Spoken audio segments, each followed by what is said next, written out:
All right. Right now, we got the people jumping in right now. Hey, what's up, everybody? Yeah. What up, everybody that's joining? Great. I can't see yet. I got the chat open just in case. See if everybody hollering at us, letting them know what's good. I see Ivy over there with them fresh braids. You know. It's summertime. I see you, girl. I see you. It's summertime, shout out to the plug. Shout out to the plug. Shout out to the plug. Shout out. What's up, everybody? It's your boy, Chris, COseezy Strachan, and we back with another one, pursuing our passion. Shout out to the sponsor, Yellowbrick, for making us all come together. If you're new here, you might want to check them out. Yellowbrick.co is the site to see all the online programs that they have to offer. For my music heads in here, because we know Ivy is a big music head, y'all definitely might want to check out the Music Industry Essentials program. Got a lot of dope stuff in there for you that you don't even have to leave your home to check out. They got music insiders like Ryan Leslie and a whole bunch of other experts that can school you on your path to success in music, just like our girl Ivy. Now, Ivy, before we get going, I want to get a little bit serious real quick because I won't get this started without letting people know about what's going on and making sure that we use this platform to continue to spread awareness for it. So before we get started, definitely want to make sure that we say Breonna Taylor's name because they still have not arrested those cops who killed her. We demand justice for her, for George Floyd, Elijah McClain, Ahmaud Arbery, and the long list of other Black people who have been wrongfully murdered by the police. We've been doing a bunch of different stuff like taking down statues and removing names and trying to do songs and all of this stuff, but we want to see police brutality laws passed. That's it. Everything else that comes along with that is cool, but right now our fight is about the police brutality. So we're gonna continue to keep banging y'all in the head until that happens, man, because like I said before, we demand justice. I had to get that out. I had to. Absolutely. I feel like no conversation until justice has been served should begin with anything else but. You know what it is. You're out there on the front lines too. Mm-hmm. Once again, shout out to the sponsor, Yellowbrick, for making this all happen. This wouldn't happen without them. So y'all know what it is. Yeah. What's up? Amazing soundbite. I love it. We got to. I'm trying to get in my DJ bag like Ivy over there. But oh gosh. But yeah, my guest today is the one, the greatest DJ. Yes, get your vibe going. She is she's only the second female DJ ever in the NBA. She reps Dallas and Kenya. And she's also the DJ on the radio at K104 out there in Dallas. But we're just not going to refer to her as a female DJ because she is a DJ. And that's how we're going to refer to her. So her name is Ivy Awino, but we like to refer to her as Poizon Ivy the DJ. Yes, y'all know sir. what it is. What's up, homie? Show some love. I gotta keep my dance PG, right? Like Turn up. I didn't know how long you're gonna go into the record, so I was like, let me, I'm not joking. Ivy. Yes, sir. How are you? What's bracking? How you doing, man? Oh my goodness, I am wonderful. I am blessed. I am healthy. I am happy. So all things considered, I have no complaints. I'm happy to see you. It has been so long since we've seen each other and spoken. So last time I saw you, last time I seen you in person was All-Star Weekend in Charlotte. Was it Charlotte? Yeah. We okay. Together on the airplane. I seen you, was like, yeah, I'm lit. I'm about to be doing this, that, and that. I'm like, girl, I'm hyped. I already knew you was lit. And I was over there like, okay, here we go. Everybody's always like, you gonna go kick it at All-Star? And I'm like, I'm gonna go work at All-Star, but sure, I'm gonna let you have it. Word. So just to let y'all know, we're dealing with a big DJ right here, man. This girl is so dope. Yeah, she's repping the Dallas Mavericks. She does her thing out in Dallas. But Ivy, normally I got this spot on the show where I'm a music head. Yes. So it's the show that it's the segment that I got called Name That Tune. Oh, goodness. I wanted to kick it off right from the beginning. Now, this is the part of the show where I play a piece of the song and you have to finish the lyrics of that tune to see where your music knowledge is. See, we gonna talk about it. All right, sounds good. Oh, man. Now, look. I don't say nothing, but all right. You're not gonna kick it with your boy and not drop no tunes, you feel me? Lord have mercy.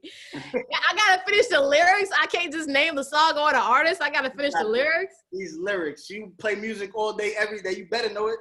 Oh, man. All right, let's see if I do know it. Let's go. All right. That means we getting started. Okay. Let's see if you can name this tune. All right. If we all agree that we're equal as people, then why can't we see what's equal? Oh my goodness. You know what? Okay, I can't even lie. I don't even know who that is, bro. I literally, hold on, play one more again. I'm not even gonna waste your time. I'm gonna listen to it. That we're equal as people, then why can't we see what's equal? That's the hook. It's a song by her. I know you know this one. It's I Can't Breathe. Right? I can't breathe. Let's go. Okay. Listen. First of all, I only heard that song about twice, but I knew I liked it, and I definitely just dropped it in the interview not too long ago. I was like, okay. She know this song, bro. She definitely know this song. All right. Now that song plays a big part in what's going on in our world today. So I was hyped to see that you did select that song, and I wanted to ask you why that message of her talking about how she can't breathe and just her speaking for the Black people, why it's so important for you. Well, because first of all, I love her and what she represents as an artist. Like, being a woman in this industry sometimes it's tough, right? Because you have to equal parts everything, you know what I mean? And not just a woman. Like, it sounds, when you are that, sometimes you're all types of slandered, victimized, pigeonholed, and everything in between for it, you know what I mean? And her as an artist who has endured and experienced that. A lot of people, when they see musicians, and I feel like this day and age of music fans is different. I knew my favorite artist from the jump, jump, you know, and I think a lot of people get introduced to somebody where they meet them on playlists or on social media, whatever. But her has been around for a long time, but she just didn't really have success as the old her. So they reinvented her. And then you saw the her that we met with the glasses and not revealing her identity and whatever else. And then all of a sudden she popped, you know? Yeah. And so I've also been excited for her journey the other way, because now she is a little bit more transparent and a little bit more, I guess you could say accessible, you know, and then also vulnerable, which is something that initially she sang about, but she sang about it veiled, you know, so that kind of masks a little bit of the vulnerability. But for her to really just like, on this topic, you know, and her voice is amazing, and just the words and the questions and the lyricism, and I love that she plays an instrument. So it was equal parts the message of the song, but equal parts the messenger as well. Yeah. Killing it. Yeah. Shout out to her. Yeah. So you were born in Kenya. Mm-hmm. I'm gonna get into my African sports bag, bro. Yes. How your Kenyan upbringing has helped you be successful in your career today? Yeah, man. You know, man, Kenya, Nairobi specifically, is a melting pot. And early on in my life, I was exposed to a whole lot. You know what I mean? Whether it be music, whether it be just, you know, exposure to Western culture, but equal parts exposure to, like, you know, local culture, and I thank God for the family that I was born into. You know, they fostered my love of all things arts and sports. I mean, I just think it's, you know, here I go being braggadocious, but I just think it's in our DNA to be great people. I mean, you know, some of the world's greatest people are Kenyan born. You know what I mean? You know what I'm saying? Like, not only Kenyan born, but, you know, okay, so Baba wasn't Kenyan born, but, you know, his dad was. So that counts, you know. But no, I mean, I think a lot of it is just, you know, our and it's something that's similar to not only African heritage, but, you know, and I count everybody from that bloodline. So West Indian people, like anybody who stand from the continent, like it's a pursuit of excellence. You know what I mean? Black excellence. Black excellence, and that doesn't, again, it transfers to all Black people because, again, we all know where we come from. You know, so it's in the name. It's just that some of our parents, boy, have a different way of driving that home. You know, yeah, all of that. But also, just I think as I've grown older and matured, it's understanding how blessed and fortunate I am to have the opportunities that I have, because it's not the same, not for people at home in Nairobi and all over Kenya, but all over the continent as well. So it's so much a huge part of me. And I hope that that's where I end up. You know what I mean? Is serving that population. So well, girl, you've been killing it, and we're gonna get to that later. Right. I have a question for you, and I want to ask you. Yeah.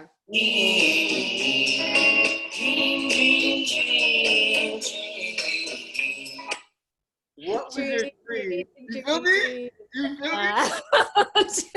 Big tune right there. Big tune. You digging in a craze, COseezy. Dang, okay. Oh, man, this music knowledge up here go crazy. Oh my goodness, I love this. I love it. I love it. All right. What was your dream when you were a young girl in Nairobi? Woo! Yo, I still have the craziest dreams daily. Don't like melatonin be messing me up, but even aside from the melatonin, boy, like I've always been a big dreamer. The one thing I can say is I'm very risk averse, apparently, because I always wanted a really risky job. So, and I don't like repetition. It's crazy because I don't like repetitious careers and jobs. Like I need every day at work to look different. So I wanted to be a firefighter. I wanted to be a military pilot. Just because I thought these things were so cool. I love adrenaline. At some point I wanted to be a singer. Like I thought I was gonna be in my Destiny's Child bag, you know. I started playing piano when I was 5, so music was always an option. But very early on, I knew that in whatever I did, I would lead. You know, I've always wanted to be a leader. So, and I wanted to be an exec. I just never knew in what realm or in what field, but I always knew that I would be the coolest exec ever. You know what I mean? And yeah, I've explored a lot of different things. I wanted to be an A&R at some point. You know, just I love discovery and development. So a lot of my earlier passions revolved around things that would allow me to do that. So, and just really like I wanted to just go overseas and abroad, and you know, I never thought like it was a dream. That was a dream. Coming to America was a dream. That sounds funny, but it was, you know. Yeah. So yeah. So you mentioned playing the piano, and I know that grandma's hands were the ones that delivered that to you, right? I love this. You know, every part of me is just loving this. I'm here. Everything. Oh my gosh. Yes. So, Lord, grandma's hands. Can you tell me about the relationship with grandma and just about how that situation went when she gave you that piano when you were 5? Yes, I'm actually going to go see her right after we wrap up. Word. Tell grandma I said what up. I will definitely do that, man. You've got to meet grandma hopefully at some point in time. But my grandmother is probably the single most instrumental person in my life. Um, she was widowed very early. Her husband passed away when she was pregnant with my mother. And she has been the rock ever since. My mother, of course, got pregnant with me very early, and well, she was 21, but back then it's like, anything outside of a marriage is like taboo. But she, held my mom down. She, made sure that, and I only came to find this out later on in life, but, my mom gave birth in a quality hospital and I had everything. And like, she sacrificed a lot to bring me into this world, in the best way that they possibly could. Not only that, but my mother, she encouraged my mother to pursue her life, you know what I mean? And not to let the fact that she had a child young hold her down. So she let my mom went to South Africa, to school in South Africa when I was young. My mom left when I was like 4 or 5, and my grandmother has been my most constant. And she raised me up until, hell now, I'm named after her. Funny fact, my last name is not actually a family name. I don't think I've ever told this anybody this publicly, but let's go exclusive. Yes, exclusive. So my last name it will not lead you back to the Owino family. There is no such thing. At least not ours. My last name is my grandmother's middle name because my mother didn't want to give me my dad's family last name at the time. My daughter is named after her. So Kiani Rose. Rose is my grandmother's first name. So yeah, she bought me a baby grand piano when I was 5 years old, man. Like I always tell her up until, I never thought that I had any troubles in the world when I was a child because she masked it all. She made me feel like we had a perfect life despite everything, I love her to death, man, literally. And everything I do is for her and because of her. So that's dope. And shout out to Jeanette in the chat. She said it's awesome to have that family support. And can't do without it.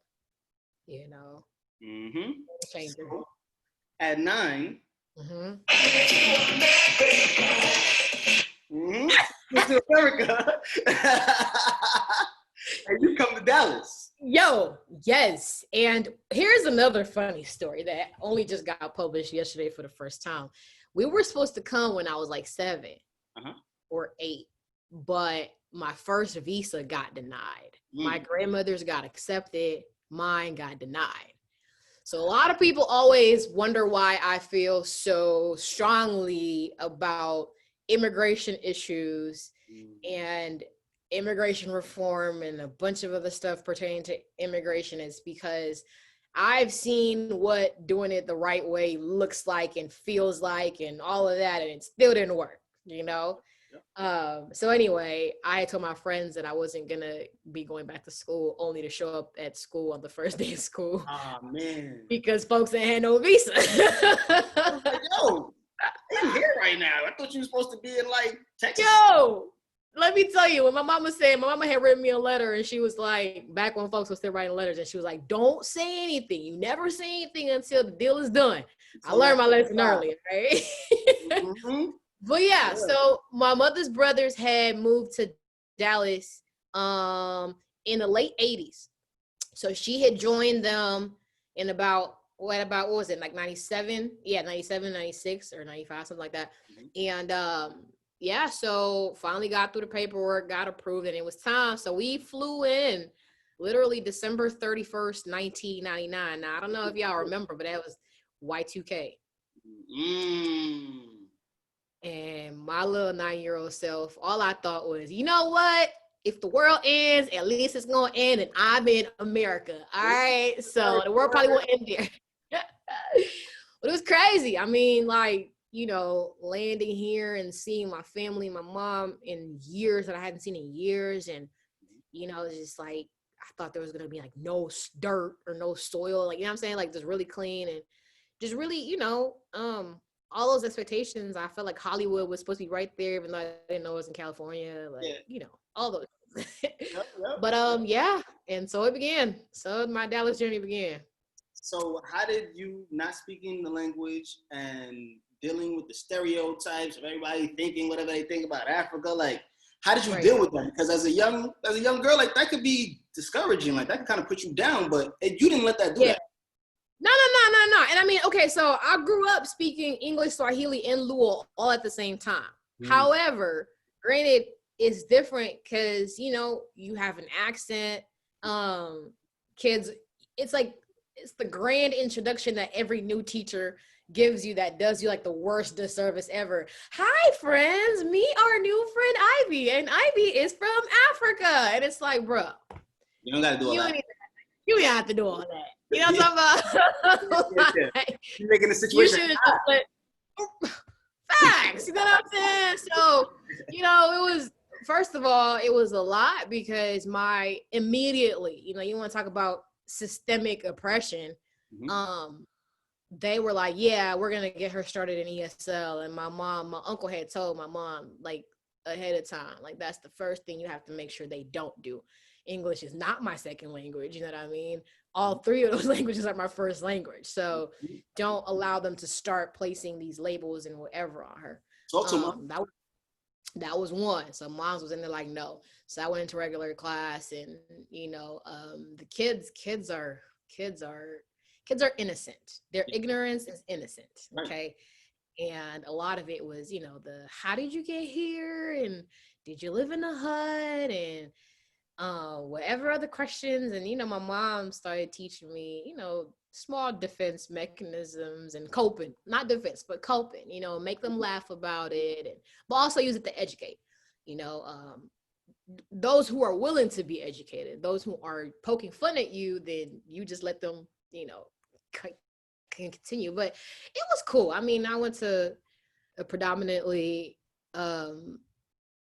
like white school, which was hard because, you know, you always seek to float towards those who look like you, but there weren't that many people. It was only one boy, Corey, and we're still friends to this day. So it was a lot. I used to go home and practice losing my accent, which is why nobody ever knows where I'm from these days, because I sound like I'm from a million different places. And like I came, so you know the African braids, right? Like, you know how so my braids were getting old and stuff, like, and I thought it was funny. Like, I started to cope being a class clown, and like, they're like, oh my gosh, your hair is coming out. And I'm like, yeah. Like, I got in trouble for pulling out my braid. Like, it was just all types of stuff. And then eventually I fit in. I found who I was, and, you know, I owned who I was. And thank God again to having just supportive parents and family, because that ish can be really tough for a child to navigate and really mess you up for the rest of your life, you know? I can imagine, but you held it down now.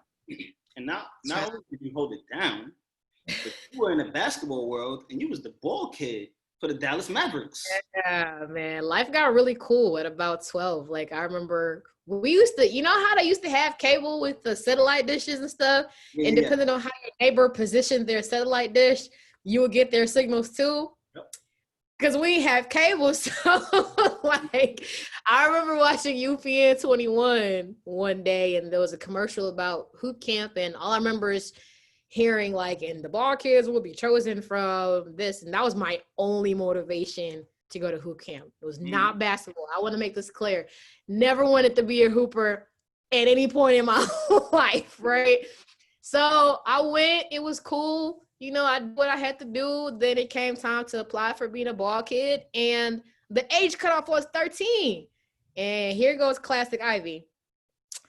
So I'm not 13, but I really feel like I should apply anyway, because I'm 12 and a half, right? You know what I mean? And I made a good argument for myself, and Mr. Guy let me apply, and I was a ball kid for 6 years. Oh, you a vet? Yeah. You on the low? Oh, yeah. By the time I was out of there, I was running things, you know? Right. That's what's up, yo. That's what's up. I'm bringing it up for a reason, because we're going to get back to the whole how that comes back to play it later. But it was just dope to find out that you've been doing this for the Mavs. Bro, I've been walking them halls for a long time. Bro, that's crazy.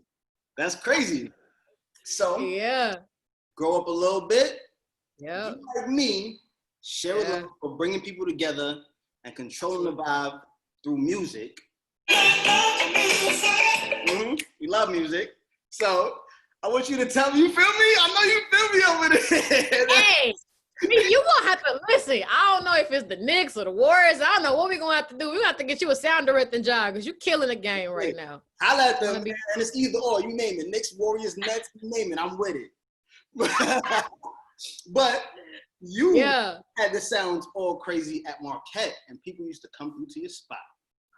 And man, if I understand correctly, like you used to hold it down at these parties, right? So, like you used to got the job at the radio station on campus, and the homie Josh shows you the DJ game. Can you walk me through all of this? I think so. Before the parties came, Josh came, right? Oh man, we gotta get this recorded and show it to Josh, man. Shout out to let me tell you, real talk. Now, this is the importance of, and just to kind of like obviously be serious for a second, but this is the importance of, I wouldn't even necessarily call him like a mentor per se. He is in a sense, but he's like Mr. Miyagi to me. You know what I mean?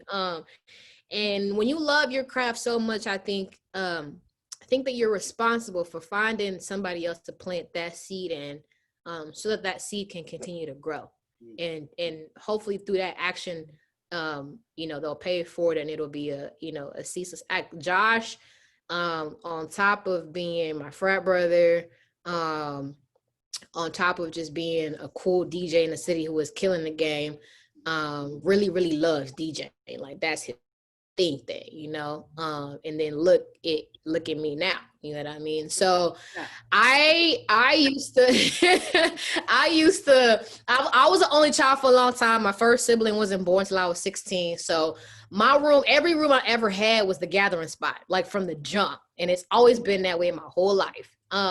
So when I moved into my first like off-campus apartment, what started happening? Started throwing parties. And I wasn't DJing them. People were just at my house. So Josh would come over with his turntables, and do his thing. And it was lit, it was really, really lit. And one day I actually found this video not so long ago. And I remember telling him like, yo, I want to learn how to DJ. Not gonna lie to you, I may have been inebriated and I may have been joking, but the thing is, look, let's just keep it real. Like, listen, we keep it real, right? Right. So why that's pertinent is because even in my inebriated state, the next day, homie showed up and dropped them off. And I was like, oh, all right, they're here now. And not only did he drop them off, but he didn't tell me what to do. So he was like, if you want to know, you got to figure it out. So, and anybody who knows like turntables, you got to ground the wires. Otherwise, your record's going to be spinning backwards and the sound going to be backwards and whatever else. Right. Yeah. I'm saying, are you waiting enough for you say you learning that right now? Well, you're teaching me right now. Oh, yeah. So you see, I got, that's not like my little 12s. Only with the 12s though. So anyway, I went through the whole thing, but he really took me under his wing. So once I figured out the home setup, I figured out mixing and blending. Now, mind you, I didn't even have a computer. So not only did he leave me all his equipment, his speakers, mixer, and his computer with all his music, never known somebody to trust anybody with his life like that. You know what I mean? So then he started taking me to parties. Obviously, the Greek circuit was super popping back then. And he would, he wouldn't make me do anything. I would do it out of the sheer desire to have an opportunity to learn and watch him do his thing, So whether it was carrying equipment in, he'd be like, no, I got it. I'm like, no, I'm going to do this, right? It's how I can pay you for everything you've been giving me. So carrying equipment in, because that would allow me to set it up at the party. You know what I mean? So I could do it at my house, but what happens when you break it down and you need to set it up again? So I do that. Once I get set up, he let me play a minute, 2 minutes, 3 minutes, 4 or 5, whatever. Never let me get past half the party. Actually got to a point where we would fight. At half the party, he would be like, oh, no. And if anybody knows anything about that, it sucks because you've built up the party, but you can't, you know what I'm saying? So you can't take the top off. You can't take the top off, bro. I was like, come on. So what I do, I grabbed the mic. I'm like, well, shit, I ain't going nowhere. I'm already here. So grab the mic. That's how I kind of got my emceeing, hosting skills, mic skills, working and whatever. And bro, that was the birth of that. And before you knew it. That's crazy. So, yo. Big shout out to Josh. Yo, Josh, what up, man? Thank you for delivering Poizon Ivy the DJ to us. Oh, man. Because from what I understand, y'all was throwing some big bashment party. That was the vibes, bro. Like, big time. 25,000 people. That's crazy. Like, where is this, and how does that even go down? Okay, so what happens is I get to learn how to DJ. You know me, you can't have a little bit, you want it all, right? So I start on top of having the college radio show at WMUR. So that kind of exposed me to all of the local artists. What I didn't realize is like the local artists did not have a circuit through which to spread their music, because mainstream wasn't really messing with everybody, and so I started to kind of be the go-to. So one of the biggest artists at the time, one of my best friends, really good friends, an artist named Prof. He was popping, like, and I was like, Prof, yo, let me be your DJ. And I was totally, again, it's always me shooting shots, knowing that I really mean what I mean. But, if he say no, I ain't gonna be my feelings, Yeah. So he was performing. He was slated to open for Wiz Khalifa at Summerfest, which is one of the biggest music festivals like in the world, and it's in Milwaukee. And I knew that, and I was like, man, whatever, I'm finna just ask him. And then he called me back, and he was like, yeah, what's good? So you want to DJ my set? And I'm like, yeah, sure. Didn't know what the hell I was getting myself into. Like, didn't even own turntables at the time. So again, here's the importance of community art centers, in places where kids can go to nurture their hobbies into talents, into now profit yielding talents. There was a place in Milwaukee called True School, and it was an art center that catered to underserved children. They had DJ classes, MCing classes, all of that. So I reached out to Sarah and I was like, yo, I need a place to practice because Prof just asked me, I don't have turntables at the crib, and Josh had moved around by the time. So she let me, and that's how I got to to touch my first big stage, which was Summerfest. And that was the biggest, at the time, it was the biggest free, the biggest turnout at a free concert. So that's like 20 some odd thousand people. Crazy. There's that footage too. And I'd be looking like, you really don't know what the hell you was doing, but hey, whatever. Fake it till you make it. And you got that experience though. So I want to ask you if you could speak to how important it is to dive into what you're pursuing and to be consistent with gaining knowledge. Can you talk about that? Being consistent and gaining knowledge. Because once you touch the tip of the iceberg, Chris, it ain't no turning back. And I always say, and I hate to liken it to destructive behavior, but guess what? It follows any similar pattern of addiction or exposure to a high. Call it what you want, but that's the truth. Now, it's like, are your highs healthy? That's really what you got to look at, because for me, that was a high like I'll never forget, like literally, like hours after the show, you're like, whoa, it's like, did that really happen? You know what I'm saying? And it's like, oh, wait, so what do I have to do in order to experience that again? You got to get better. You got to practice. You got to start treating yourself like a business. You know what I mean? It's not a hobby. Like you have to, market yourself. You have to, who are the best DJs in the world and what are they doing? How can you top that? But you know what? It doesn't feel like a lot of work, and it's not hard because it becomes like an obsession, like a healthy obsession, So you get the researching and really, really just like, and I always say, I did so much of it for so long without knowing what I was doing that I spent a lot of my career catching up to where I was. So I didn't know how fast I was moving, because it was like all of a sudden I'm getting bookings and I'm getting this and I'm getting that. And I'm like, I'm not ready. Like, I'm not ready. Well, guess what? You finna get ready. Like, get thrown right into that fire and turn it up. Best way to learn. Yeah. I love that. I love to hear that, man. And it's so consistent with everything else that you've done in your career, which we're going to get to. But it sounds like when you say, like, I'm not ready, I don't get that from you, because everything that I know about you, you kind of bodied your way into the situation. So you had to really believe deep down inside that you was ready. That's that head ass Gemini in me, man. Like, you know, because a lot of the times I say that because I think a lot of times we're not necessarily always as honest and as transparent about our fears and our doubts as we should be. Because I have them. I'm human. Now, I also have this other side of me. It's like this. It's like this is, and then this is the beast that's like, and then it's like it doesn't exist. Right. It just say one word and that's it. And that's kind of how my mind operates, where it's like, okay, I'm really nervous right now. I don't know what I'm doing. And before I know it, I'm already just walked into the situation, you know? And at some point you learn to quail this side down, and you learn to just operate with, you know, that boldness and that confidence and that intentionality that you start to understand that is really at the core of who you are. Yeah. So that's at the core of who I am, you know, but I'm still human. Exactly. You know? That's your passion and you love it. So like you said, like, yo, I was doing it and didn't really necessarily know what I was doing, but you loved it. Yeah. Yeah. And Chris, it works both ways, because guess what? When you no longer feel that, and when you no longer have that drive and that intensity and that fire and that flame is not there, then you know that something's wrong. You know? That's a bar. Yeah. And that's what our partners at Yellowbrick is so good at. They definitely school you on the ins and outs of a lot of the stuff that she just mentioned. So once again, y'all make sure y'all check out yellowbrick.co. My favorite side to be on these days, man. Facts.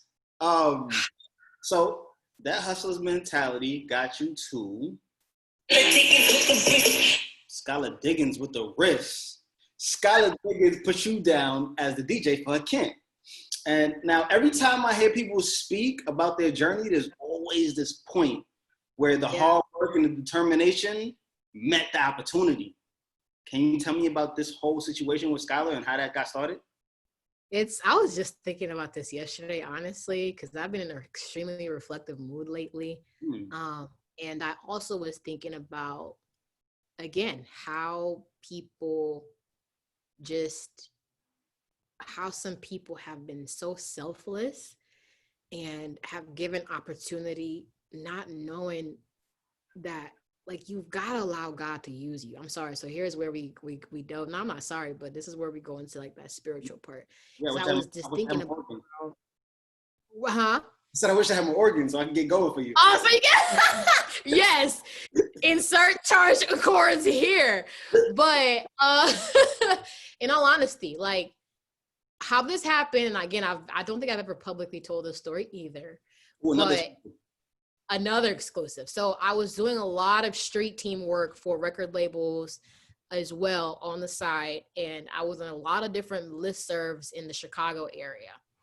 And I got an email one day, and it was about her camp that was coming to Chicago. And what I always asked myself, and I still do to this day, is how can I be a part of this, like, opportunity?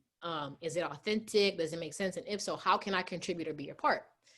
And so I emailed back. I'm like, yo, don't know if he needs a DJ. Don't know if he'll even want music, but I'm just saying I'm available. If so, let me know. Didn't get a response. The day before the camp, I get an email like, yep, this guy wants a DJ. You know, can you pull up? You know, we'll try to figure it out. Just, can you pull up? I'm like, when, where, when, whatever, you know? Yep. So I show up, and mind you, I'm living in Milwaukee. I'm not living in Chicago. So I drive an hour and a half. I DJ her camp. We meet, we exchange contacts. Super sweet, just the biggest heart ever, you know? And that was that. Like, that was it. So for the rest, she only had 5 camps that year, and I couldn't travel, obviously. I had also just had a child. Yeah, I think so. Yeah, Yanni was little. And so I coordinated the DJs for all of her other camps because she wanted that same energy. So that was that. Fast forward to when, and this is kind of how she plays into my career. I moved to Dallas after a lot, and I'm really depressed, really low, probably, you know, because I moved back because of a custody battle. So like I had gone through that, and I, you know, thank God, by the grace of God, came off on the right side and was able to move home. But I had moved away from everything that I had built over my past 6 years in the Midwest. And so I'm like in this new city, and it was awkward because while I was raised in Dallas, I didn't grow up here. So that, you know how that 18 to 24 window is how you make all of your connections that you can just then turn into, you know, I didn't have that. They didn't know who Poizon Ivy was, didn't really care, you know? And so I remember scrolling on Facebook and seeing that she was going back on the road again, but this time she had like 11 cities, 14 cities, something crazy. So a light bulb went off like, yo, hit her up and see if you can, you know, go on the road. And that was a crazy journey, getting back in contact with the contact person that I previously had, who no longer was in charge of her camp. But I finally, you know, got connected back with Uncle Mo, who is her stepfather. And he was like, yo, we love having you. You know, but the budget is tight right now, but we love having you. So just come to the cities that are close to you. You know what I mean? Boy, I flew to every city so fast. Like, and eventually, you know, they did. And I understand, man, she was doing all that, man, like from just for the goodness of her heart with her family. Like every camp staffer was her family, brother, husband, or now husband, like mom, dad, sisters, and friends, best friends. That's it. Nobody's making $1 off of this, you know? So I got it. But eventually, you know, they helped out and took care of what they could take care of. And I used that opportunity to do a lot of press. And that's when I did like Sway and all of that. And man, like Scott showed me a lot of love, bro. And then obviously that time, I remember her mom being like, well, the Tulsa Shock were also moving to Dallas, coincidentally, that year. And, you know, Auntie Renee was like, you know, sometimes they have DJs at the games. I don't know if the Oklahoma City DJ is moving with them, but you could just call them and ask them, like, you know, can you DJ?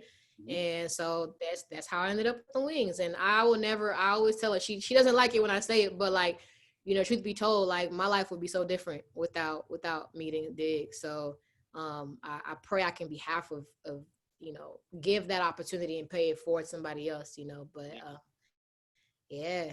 That's love. That's love. You know, they say opportunity favors the prepared, and it seems like that's exactly how you got that right there. You prepared, and whatever came at you, and with that, and then you ended up hustling your way.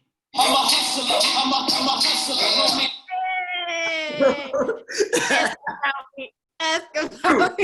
Ask about you, because you ended up doing well. You kind of, there's another little way that you got the Wings job, right? What'd you do? How'd you weasel your way in there? I just called. I mean, that's what's funny. People think that Sky called for me, or Sky didn't do anything, and I wasn't gonna let her. You know what I mean?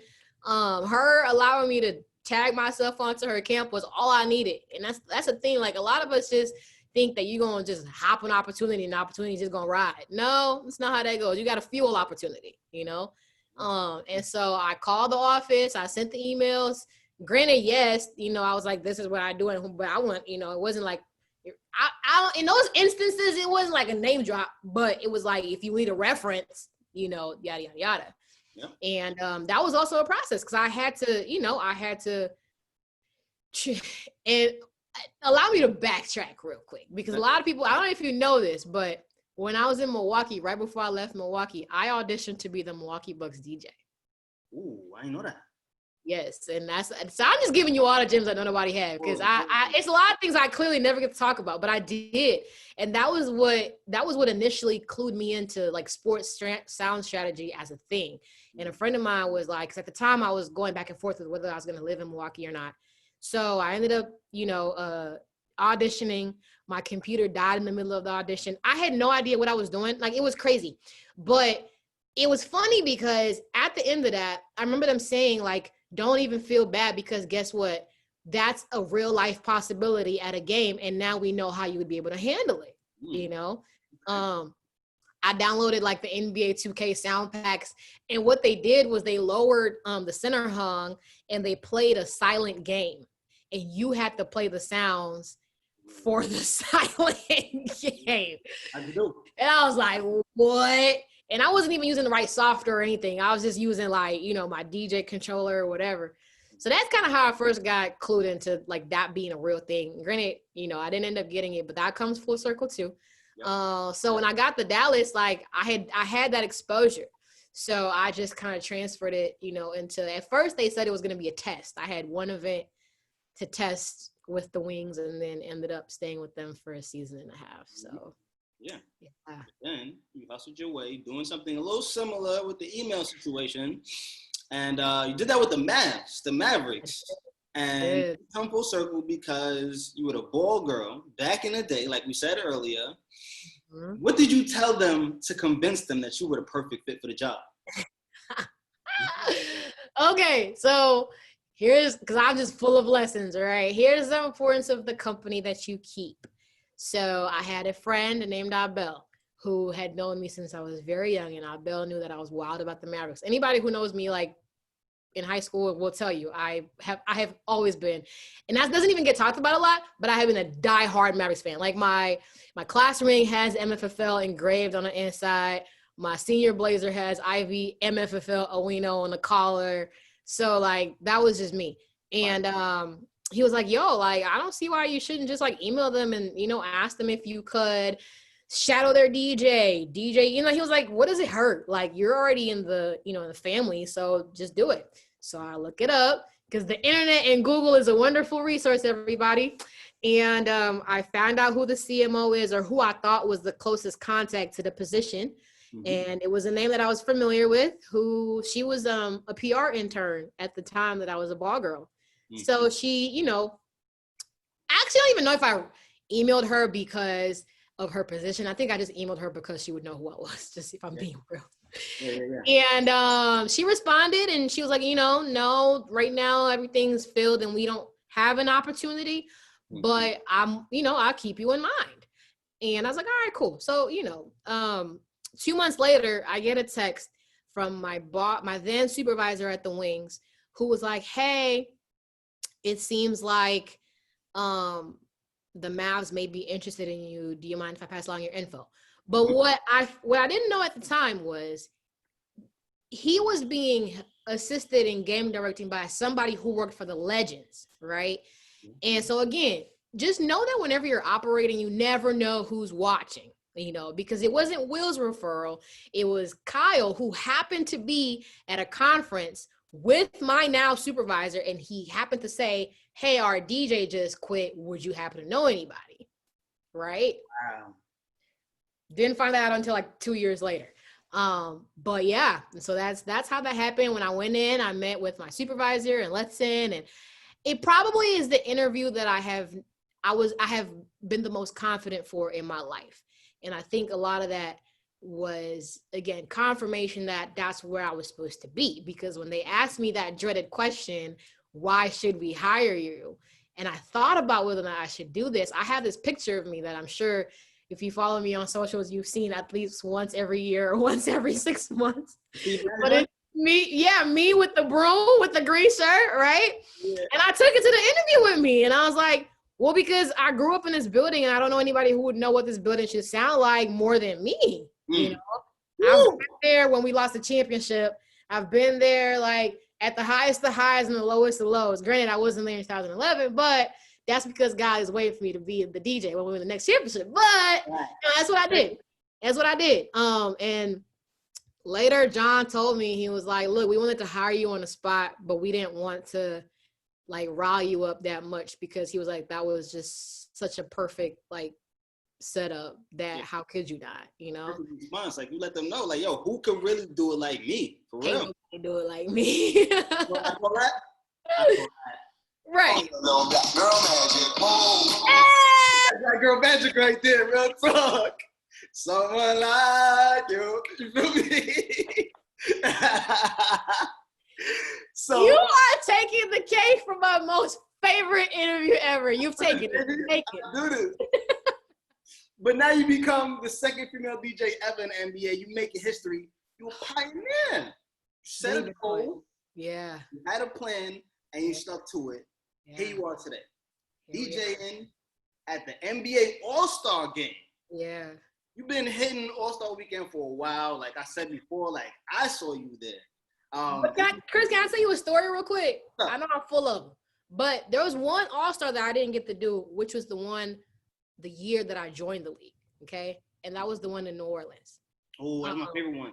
Yes. And so a lot of people don't, and I think that I need to talk about this more, because regardless of whether or not I got to, that year, I didn't even have access to the game. Like, I remember walking by the Superdome or whatever it was, the arena is called, and I was like, damn, you know what? Next year. What I did do, that year, I got to DJ, like, I basically got to DJ everything that nobody wanted, right? So I just got crazy text. But anyway, yeah. So like I got the DJ this NBA Cares event outdoors while I was raining for 8 hours, but that was also where, you know, I got to meet Adam Silver for the first time. And that was an event, like, it was a great exposure event. I got the DJ. A lot of things fortuitously happened that year. I got to meet Amadou Galifal, who was the president of the BAL. That was actually on my list of things to try to do while I was there. And that would be a me and you story, but it was a setup. And I'll never forget that feeling where I was like, man, you know what? Looking at everybody going into the game and whatever else, and knowing that, all right, it might not be my turn this year, but next year. Patience. Yeah. What did that accomplishment mean to you? Everything. Like, I never forget, like, John coming in, he was like, hey, like, your name just came up in the All-Star conversation. And I was like, what? You know, and he was like, yeah, and it looks like it's All-Star Sunday. And I was like, in LA? Like, what? You know? And I mean, it's the same for Charlotte, and it's the same for Chicago. Like, it has never gotten old, and it never will. You know, I bumped into you. Like, I bumped into you in LA too. I remember, like, yep. I came. When did you have the event in LA, or was it in Charlotte? That was Charlotte. Yeah, Charlotte. Okay. Yeah, but it's just crazy to see you always out there grinding, and once again, that hard work meets that opportunity. Yeah, lit. And I ended up just knowing you from doing, like, she the DJ and she's black and what, and I be liking. Do you remember how we first met? This pop quiz, flipping the script. Do you remember? Okay, I didn't put you in the spot, but I remember what it was, because I would always see you, and I'm like, bro, he stayed with some really fly kicks. And so I introduced myself, I think at some point when you were on the floor, but I do it a lot just to people who I think are interesting, not necessarily because I know who they are, I don't know, like, I just go off of vibes. But I often get met with the other energy. And I'm like, all right, cool. I just want to let you know that I think you were fly or high. I want to know who you are, whatever. But your energy was like, yeah, I'm from New York, but this, you know. I don't know. Word. But I loved it. You've just been an amazing person, an amazing spirit, from not even knowing before I even told you who I was or what I did. Like, you were just like great energy, you know. Yeah, energy is what I live off of. Like, that's what I'm a ball of that. So yeah. Now when I meet that, and whether you that or you not, I'm gonna turn you up either way. So right. That was us. And then speaking of that, I just, like you said, the energy was so real, and I loved you throughout that whole entire year. We used to stop and see each other. Your kid getting stupid all the time too. I see you on the court. We say what up. You a celeb on the low too, because people be stopping to say, take pictures of you. I'm waiting my turn. Let me wait till she's done before I go holler at her. Get that little picture out the way. I mean, what up? Like, I love that. I appreciated your vibe, your music taste, your all of that about you.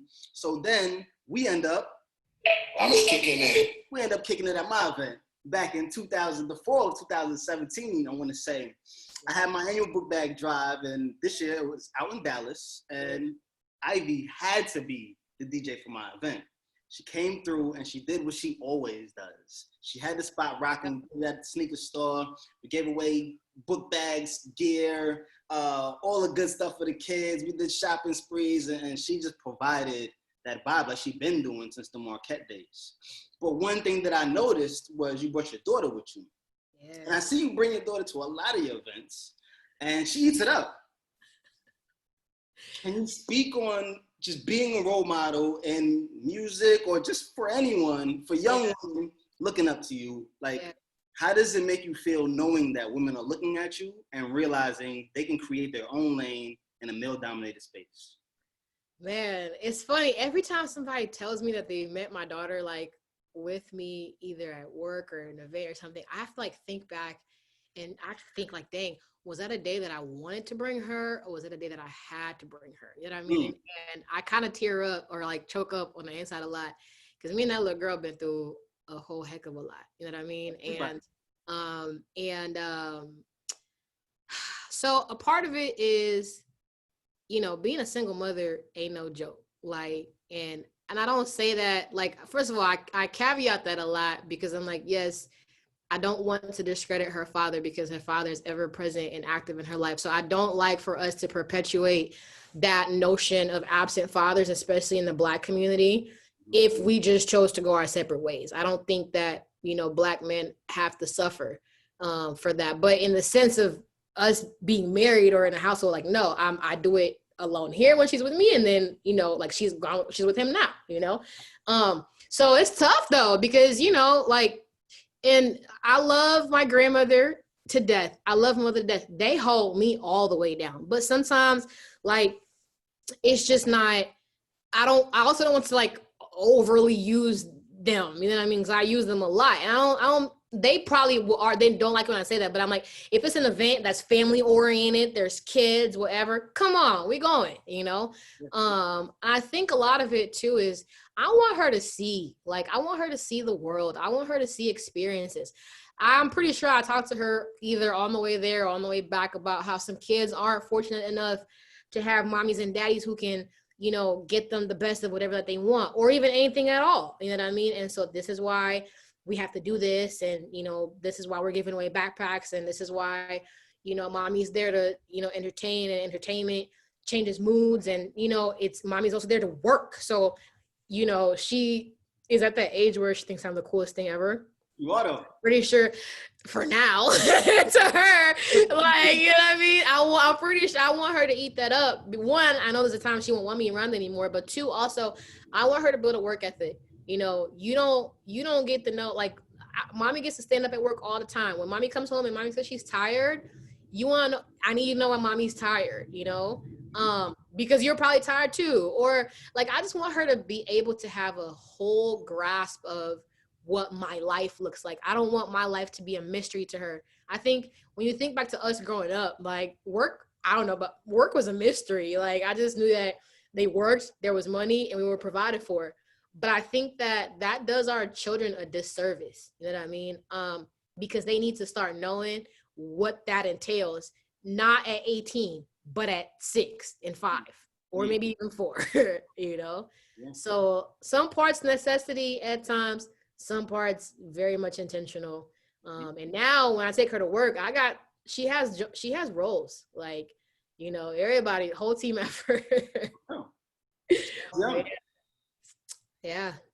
How do you feel about being that example to other women that want to work in a male-dominated space, whether it's in music or it's in like a sports agent or whatever? Like, how do you feel being a role model? Funny, that was the second part of my answer. Michelle Obama, I cry every single time I read and see that story and that picture of her taking Sasha with her to an interview because her babysitter bailed. You know what I mean? But I also think it was God set up for her to be able to have that testimony and say that when she got, because, you know, sometimes you feel like you have to justify why your kid is with you at work. Not everybody is a DJ and I could just be like, here, go play, go run. You know, some people have other more structured jobs per se. But like she said, if you can't accept this, then you can't accept me. You know, there is no separating Kiani from Ivy. Some days Kiani might not physically be there, but guess what? Kiani is always mentally, and she's always here, you know? So if I come to work and I'm worried or I'm sick or I'm sad or I'm happy or I'm whatever, you're gonna forever share her with me, you know? Yep. And I want every other woman, whether it be from entertainment, sports, music, nursing, I don't care, you know? Don't ever feel like it's something you have to apologize for, because we're like, oh, I'm sorry, nah, I'm not sorry. You know, I hate if it's appropriate, sure. If it's not, please understand that is my first job. I always say, oh, what's your, no, that's my first obligation. There's no, arguing with that. That's it. So if you can't accept that you will forever come second to me being a mom, and I'm being transparent about it from the get-go, don't say I tell you so. Yeah, don't tell you don't say I did not tell you so. Yeah. What advice do you have for the young DJs out there? Game is changing. The game is changing. Take note. The game's been changing, I should say, but the game is currently changing. So take note of what that looks like. Learn the digital space. Master the digital space. Don't get caught up in that, old school, new school DJ thing. Nah. Go where the tide and the momentum is going. Be innovative. Don't be afraid to take risks. Stop trying to fit into molds. Stop trying to find somebody to be like and be like them. Just be yourself, It's a bar. And because I think that especially in the entertainment space, we do that a lot. Try to mimic after somebody or whatever. It's not bad to have role models or anything, but right now the space is so wide open for anything. Be daring, be bold. So, yeah. Words right there. Yeah. And also, there's been no revolution that hasn't been accompanied with music. So be a part of this revolution and figure out how to use music as a tool. It's the loudest tool we will ever have. So we're currently going through one right now. Align yourself accordingly. So I heard it, DJs. I hope y'all paying attention, man. You can take from anybody. I just want to take it from. What is the best part about being an in-game DJ? Because I know that it's way different from like the club. Yeah. I've actually started branding myself and really that sector as like the sports sound strategy sector, because there's definitely that part that I want people to understand. There's a strategy to everything. I'm one of the few DJs in the league that truly controls all the sound, like all of it. I know a lot of DJs, and no, not because there's great ones, and we're currently looking at maybe adopting that model. I play from doors open to when you leave. The greatest part is I feel like I'm a choir master. And I'm not gonna say, look, I like control. It is what it is. Like, you just be, and I feel like I have ultimate control, like, over, it's like a movie. Like, I always, here's one thing, I always like to score movies. So think about when you're watching a movie in Dolby Sound and whatever, and it's like rise and fall, and like, it's just the adrenaline, bro. I've been getting withdrawals, bro. I watched our intro video yesterday after a long time, and I was just like, wow, like, but it's really truly more so the fact that you get to be at the core of people coming to a game and losing themselves for 2.5 to 3 hours. Yeah. And you can definitely tell when I'm having a bad day. You could tell. You could definitely tell. I can tell, Talking about with the music? Yeah. Yeah. Just because it's an energy transfer, right. So it's a blessing. I mean, I get to work for my favorite team. Yeah. I get to literally, I don't know what else I could be doing that could be cooler. Real talk. And you out like right now, like that's one of the cooler teams too, because Luka out there. I will never forget, like, when we went to China right after we had drafted Luka, and I'd never seen Luka play or even heard his name, not even gonna lie, until after the draft. So then we get the plane, we play this preseason game against Philly, and we get back on the plane. And he's sitting next to Boban, I'm pretty sure. Or no, it was Salah. It was Salah at the time. And I remember looking at him and being like, yo, you're really good.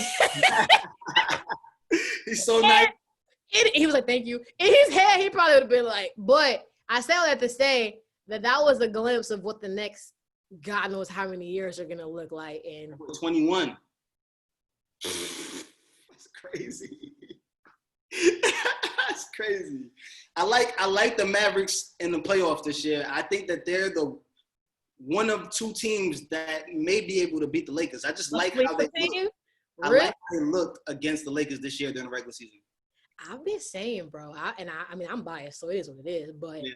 I'm like, this look real 2011. And I know people Mhm. don't like that comparison because that was such a special Yeah, team. magical. You know what I mean? But Luka's bro, special like Dirk too, though. but what's crazy is like you said, bro is 21. Like, it doesn't even feel right to say it. You know what I'm saying? No. Like, the league is a notice for the next 2 decades. You feel me? 30-point triple-double in his second year in the league. Yikes. That's crazy.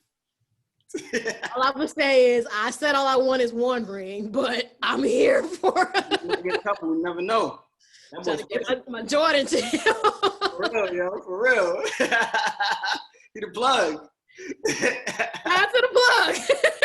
I'm back, baby, with the love. Yeah, look, I'm about to say, look, you listen, I'm happy, bro. It's I love, you know, like I said, I never played ball like that, never wanted to, but my knowledge of a sport is crazy, and my love for the sport has never been so fervent, just especially you know, because of the leadership of so many different athletes and how they're using their platforms and really, and just the league in general, all top down, Adam Silver, Mark Cuban, you know, like St. Marshall, Brian, like, Yeah.